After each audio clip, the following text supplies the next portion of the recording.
Madame, Monsieur, bonjour et bienvenue dans cette édition dans l'actualité de ce samedi 21 décembre 2024.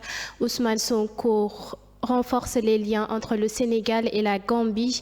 Également dans l'actualité, l'ex-patronne d'Adji Sarr, Ndeye Khady Ndiaye, demande à être rejugée. Au volet culturel, Madiambal Diagne publie son premier roman sur l'immigration clandestine.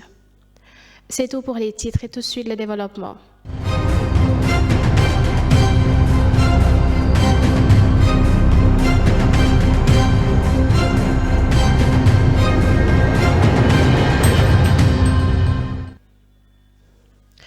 À la une donc, le Premier ministre Ousmane Sonko a visité la Gambie. Cette visite vise à renforcer les liens entre les deux pays, notamment pour la sécurité, le transport et le commerce. Écoutons ses propos. ay réew yu seq frontière dañ koy waral doxal ñuy gërëm vice-président ci dalal gi ñu dalal ñaari fan yëpp waaye di gërëm mboolem seen peuple gambien bi ndax séjour bi moom am na solo lool. waaye ñu ñëwoon fii tey ci palais de la République ñëw ziar si nuyu si son excellence président Adama Barrow ñëw jottali ko nuyoowu rakkam xaritam naataangoom di président Bassirou Diomaye Diakhar Faye waaye ànd ak lenn ci suñu gouvernement suñuy ministre ñëw feddali li nga xam ne mooy tànk yi nga xam ne gouvernement Sénégal ci njiitalu président Bassirou Diomaye Faye moom la fas yéene doxal suñu diggante ak suñu mbokk ak suñu xarit di République bu Gambie tànk yooyu nag weesuwul nii relation bi ñëpp xam nañu relation bu yàgg dëgër la bu yàgg baax la ndax doxoon na ba egg ci confédération kon loolu relation bu dëgër la loolu ñu fi fekk nag ñi ñu jiitu doxal ko fas yéene nañu bu doon juróom la ñu yóbbu ko fukk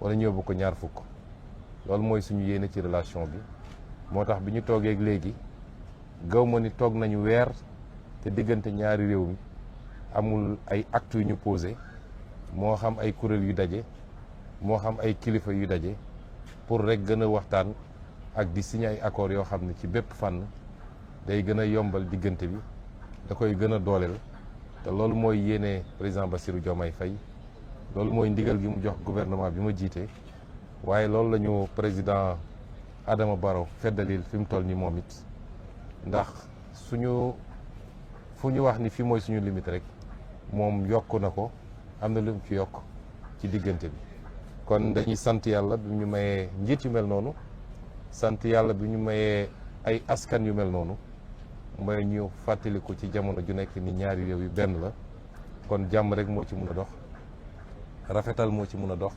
mbokkoo moo ci mun a am waaye demlante moo ci mun a am ci bépp fànn donc nous étions là dans le cadre de la réunion du conseil consultatif du secrétariat exécutif qui réunit du secrétariat permanent qui réunit chaque année les deux chefs de gouvernement que sont le vice-président de la République gambienne et le premier ministre de la République du Sénégal.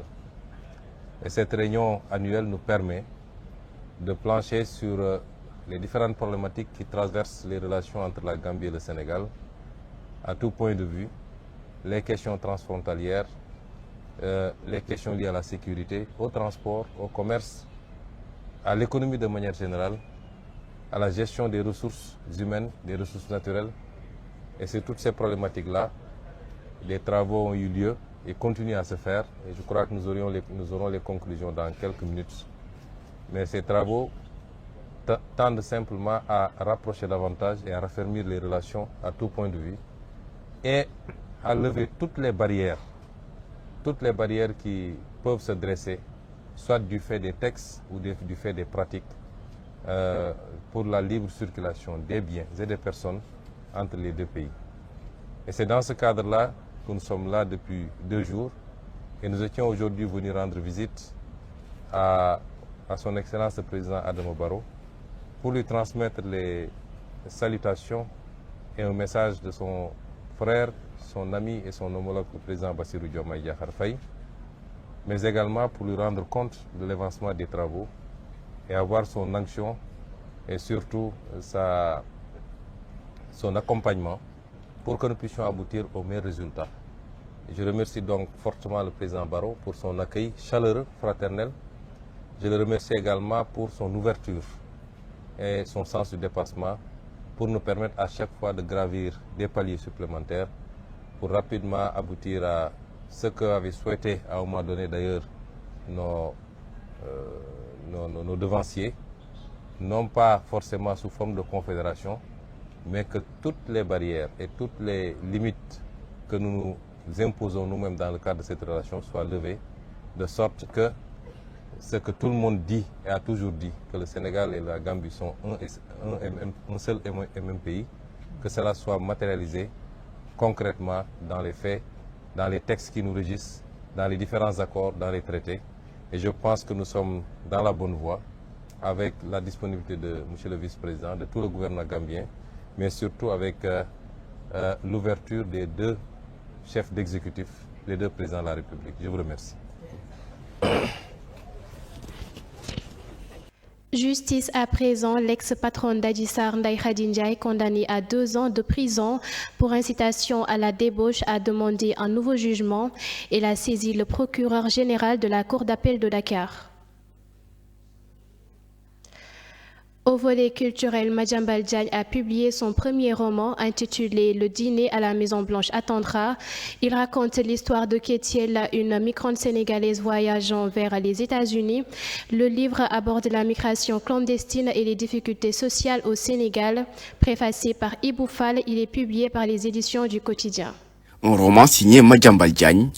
Le journaliste patron du groupe Avenir Communication traite l'épineuse question de l'immigration irrégulière dans sa récente filière du Nicaragua. Ce livre aussi a voulu être, comme je l'ai dit, un cri du cœur sur un phénomène qui n'est peut-être pas nouveau. L'immigration de tout le temps, les peuples bougent, les peuples voyagent. Mais ce phénomène d'exode massif des jeunes de nos pays qui se jettent dans les océans jusqu'à ce qu'on puisse parler d'un livre, Le ventre de l'Atlantique ou Le cimetière de l'Atlantique. Ce phénomène qui est révoltant nous interpelle tout père de famille, interpelle toute conscience, interpelle tout décideur public, mais interpelle toute personne qui a une voix publique qui porte ou bien qui est entendue. On va vers quelque chose au risque de sa vie et quelque chose dont on n'est même pas certain de l'issue. Et c'est ce qui a certainement interpellé ma conscience pour me dire que je ne peux pas ne pas parler de cela. Le dîner à la Maison-Blanche attendra raconte le parcours tumultueux de Kétiel, l'héroïne de cet ouvrage très tôt confrontée aux réalités socioculturelles d'une société patriarcale toujours rigide. Les problèmes qui sont racontés dans ce livre, ils sont même parfois plus vrais que la vérité elle-même. Que raconte ce livre? L'histoire de Kétiel, de Aïssata. Aïssata qui vit dans un milieu conservateur, mais qui subit la violence d'un viol. L'école d'où elle est sortie de façon très précoce, ça aussi, c'est une vérité que toutes les filles rencontrent. L'immigration irrégulière est ce fléau que Madiambal raconte tout le long de ce livre, une fois passé l'étape de Saint-Louis. C'est maintenant le Nicaragua, les routes de l'immigration. Et la prouesse de ce livre, c'est que Madiambal a fait arriver Kétiel à destination. Très souvent, on dit, bon, sur 100 qui partent, il y a peut-être 20 qui arrivent. Kétiel a fait partie des 20 qui sont arrivés. Auteur de plusieurs publications, Madiambal signe ainsi son premier roman, une inspiration faite de rencontres, de témoignages de candidats sur la route de l'émigration. En discutant avec ces jeunes que j'ai croisés dans un vol en partance pour le Nicaragua, moi je n'allais pas au Nicaragua, j'allais ailleurs, j'ai pu échanger avec eux, garder des contacts. Et ces personnes, hommes et femmes, sont restés pendant tout le long de leur pérégrination en relation étroite avec moi, ont partagé leurs peines, leurs satisfactions, leurs inquiétudes, leurs angoisses. Et à chaque fois, c'était des témoignages qu'ils me faisaient, c'était des images que je recevais d'eux, des vidéos, des photos ou bien des narrations de scènes vécues. Et c'est ce qui a fait que tout est vrai dans le livre en quelque sorte. Tout est vrai jusqu'au lieu, jusqu'au moindre restaurant, jusqu'à la moindre avenue, jusqu'à la moindre boutique. Tout est vrai dans le livre. À la fin du récit, Madiambal tue son héroïne. Kétiel est morte, conclut-il. Une façon pour l'auteur d'exposer l'impertinence de l'immigration qu'il n'encourage pas, un phénomène surtout qu'il faut analyser, dit-il, pas que sous son angle politique. Également dans l'actualité, le premier congrès de médecine militaire du Sénégal a accueilli plus de 400 participants. Il a abordé des maladies chroniques non transmissibles. Des recommandations ont été faites pour améliorer leur prévention et leur traitement. Sénégalais de médecine militaire, donc, qui a enregistré plus de 400 inscrits, militaires comme civils. Il y a des camarades civils, universitaires, qui ont aussi participé. Et nous avons eu comme bilan 150 communications orales et 20 communications affichées, qu'on appelle les e-posters. Donc en une journée, c'est quand même un congrès très riche en enseignement, très riche en expérience partagée entre praticiens de la santé, je dirais médecins, dentistes, pharmaciens et médecins vétérinaires.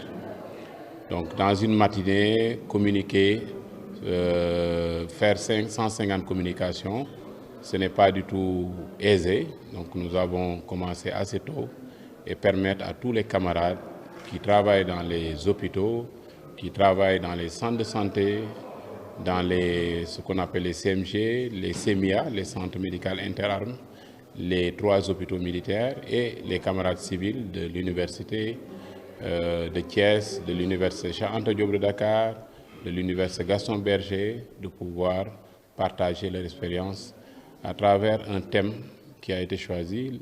Le thème, c'est les maladies chroniques non transmissibles. L'objectif de ce congrès, c'est de nous retrouver entre praticiens, de partager notre expérience et de pouvoir faire des recommandations qui seront bien sûr portées à l'attention des autorités militaires, donc du directeur du service de santé des armées et du chef d'état-major général des armées. Il y a eu beaucoup de recommandations parce que les maladies chroniques non transmissibles sont les maladies comme l'hypertension artérielle, comme le diabète, comme les cancers.